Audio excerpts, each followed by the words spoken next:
L'histoire commence avec Shelby, un homme rempli de rage et de douleur, qui s'introduit dans la maison d'un trafiquant de drogue. Il l'interroge sur son implication dans la vente de drogue et finit par le tuer. Shelby s'est donné pour mission personnelle de détruire les personnes responsables de sa souffrance. Nous rencontrons ensuite le shérif Mike, qui a lui aussi subi une grande perte, son fils est mort d'une overdose.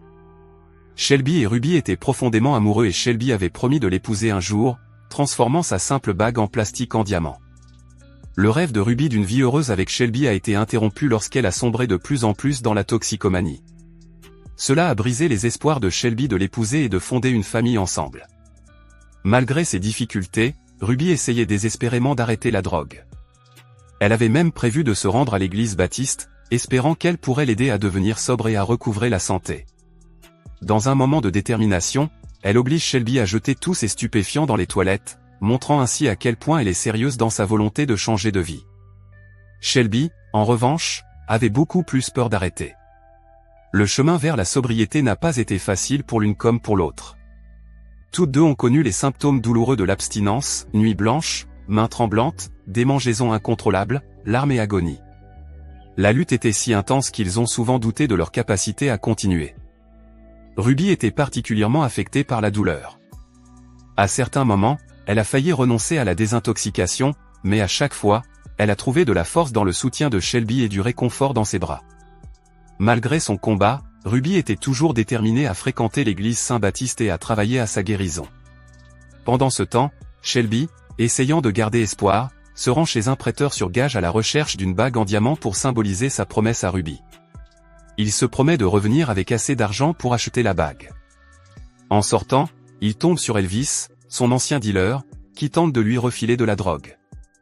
Mais pour la première fois, Shelby refuse et dit à Elvis qu'il est sobre. Ce moment marque un tournant pour Shelby, qui commence à se battre pour un avenir meilleur pour elle et Ruby. Les semaines passent et le couple progresse. Ils se remettent lentement de leurs problèmes et passent du temps ensemble. Le couple s'est rendu à la fête organisée par la sœur de Ruby pour célébrer le 9e anniversaire de Connor. Au cours de la fête, la sœur de Ruby a annoncé les fiançailles de Ruby avec Shelby, révélant son intention d'épouser Mary prochainement. Les choses semblent s'améliorer pour Shelby et Ruby. Ruby fait même part à Shelby de son intention de se faire baptiser à nouveau, exprimant ainsi son désir d'un nouveau départ. Mais leur bonheur est de courte durée.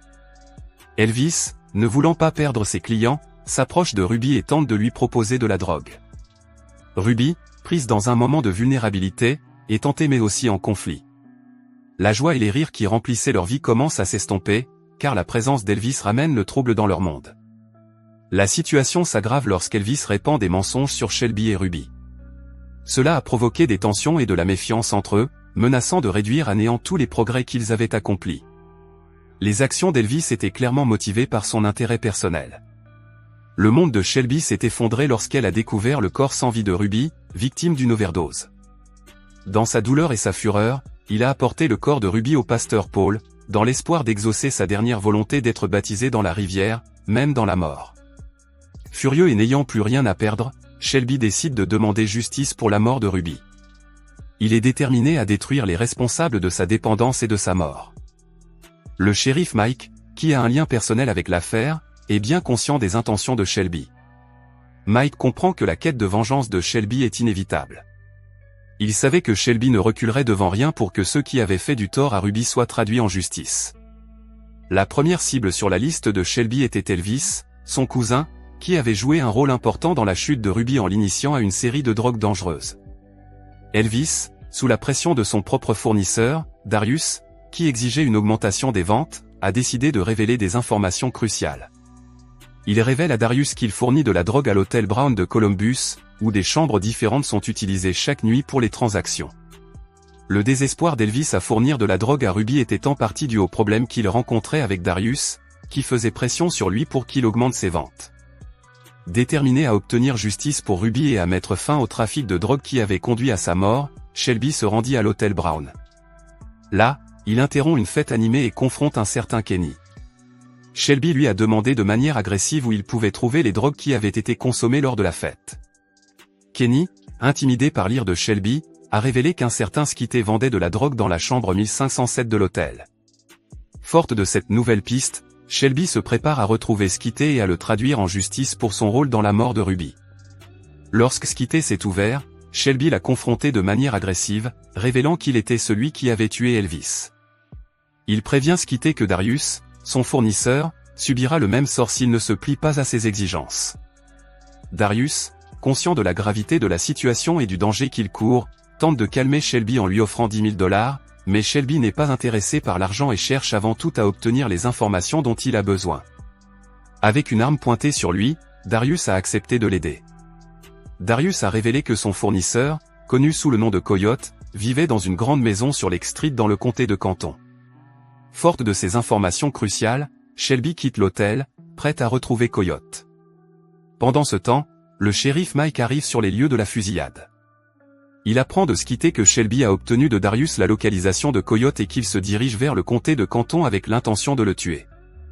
Mike sait que Shelby est animé par la vengeance et craint que la situation ne devienne incontrôlable. Mike voyait en Shelby un reflet de son fils et se sentait responsable. Pendant ce temps, Shelby arrive à la cachette de Coyote. L'endroit était lourdement gardé et rempli de voyous armés. Par une fissure dans la porte, Shelby a vu l'un des gardes couper brutalement la main d'un homme, puis lui tirer dessus à plusieurs reprises. L'endroit était brutal et confirmait qu'il avait affaire à des gens dangereux et sans pitié. Déterminé à rejoindre Coyote, Shelby doit trouver un plan. Il évalue rapidement la situation et décide de faire diversion. Il utilise des grenades pour attaquer les gardes et créer le chaos. Les explosions attirent l'attention et créent la confusion, ce qui permet à Shelby de s'infiltrer dans l'enceinte sans être repéré. Pendant que Shelby s'infiltre dans l'abri, le shérif Mike continue de rouler d'urgence vers le comté de Canton. Il est conscient que Shelby est en infériorité numérique et qu'il n'a pas d'armes. La situation est dangereuse, mais Mike est déterminé à aider. Une violente fusillade éclate à l'intérieur de l'enceinte. Shelby se fraya un chemin parmi les gardes, se rapprochant de plus en plus de Coyote. Lorsqu'il l'accule enfin, la confrontation est intense. Shelby a pointé sa Kalachnikov sur Coyote, mais s'est rapidement rendu compte que le chargeur était vide.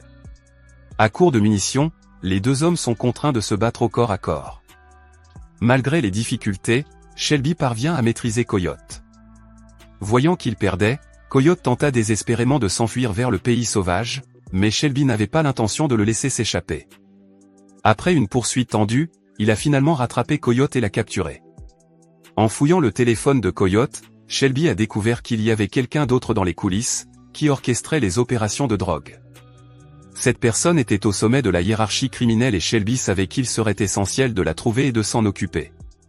Le shérif Mike arrive sur les lieux et confronte Shelby.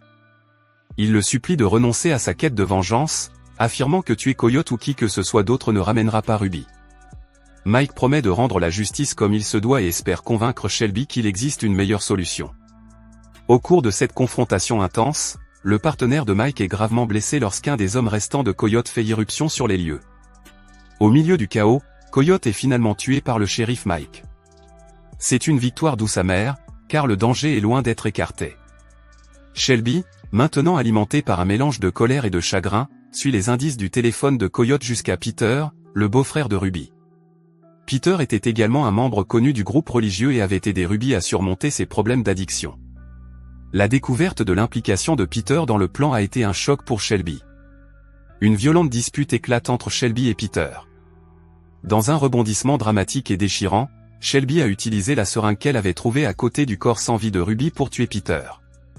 Cet acte est à la fois une ultime vengeance et une tentative désespérée de donner un sens à la douleur. Alors que le film touche à sa fin, on voit Shelby marcher dans la rivière, prête à être baptisée. Il s'agit d'un acte symbolique de purification et de rédemption. Cependant, son voyage l'a épuisé et il succombe à ses blessures. À la fin, Shelby est réuni avec Ruby dans l'au-delà, trouvant la paix et l'apaisement après une quête de vengeance tumultueuse et tragique.